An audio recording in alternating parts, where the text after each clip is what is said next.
আমরা ট্যাক্সের বিরুদ্ধে নই, আমরা বৈষম্যের বিরুদ্ধে দাঁড়িয়েছি। এই বৈষম্য দূর করেন। উপদেষ্টার উদ্দেশ্যে বলতে চাই, এই অযোগ্য লোকটা আপনি এখান থেকে সরান। আপনি এই অযোগ্য লোকটা এখান থেকে সরান।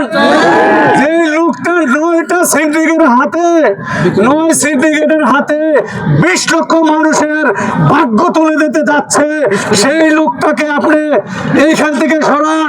একজন যোগ্য লোক এখানে বসান, যার যোগ্য নেতৃত্বে এই ব্যবসায়ীদের সাথে বসে এই সমস্যার সমাধান করতে পারে।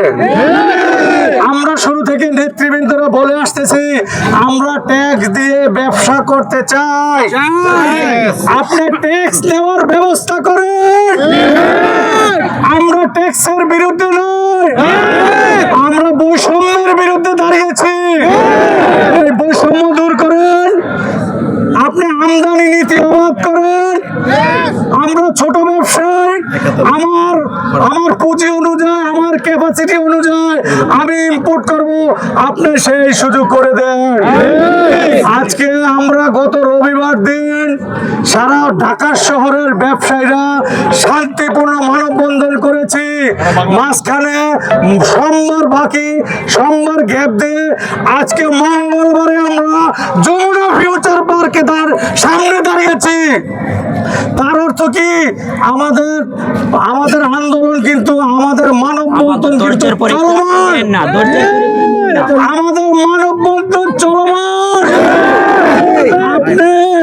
আমরা উপর মহলকে জানান দিতে চাই, অতি দ্রুততম সময়ের মধ্যে আমাদেরকে নিয়ে বিটিআরসি, আপনি বাণিজ্য মন্ত্রণালয়, এনবিআর সবাইকে নিয়ে, ব্যবসায়ীদেরকে নিয়ে বসে সমাধান দেন।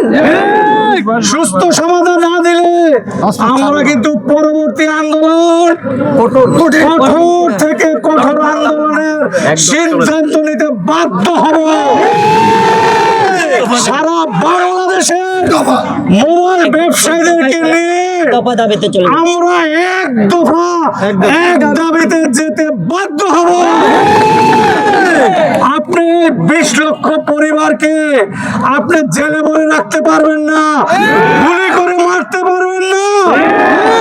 আমরা শান্তিপ্রিয় মানুষ, শান্তিপ্রিয় ভাবে আপনাদেরকে জানাতে চাই, এই শান্তিপ্রিয় মানুষকে অশান্ত করবেন না। আজকে আমি আমার বক্তব্য আর দীর্ঘায়িত করব না।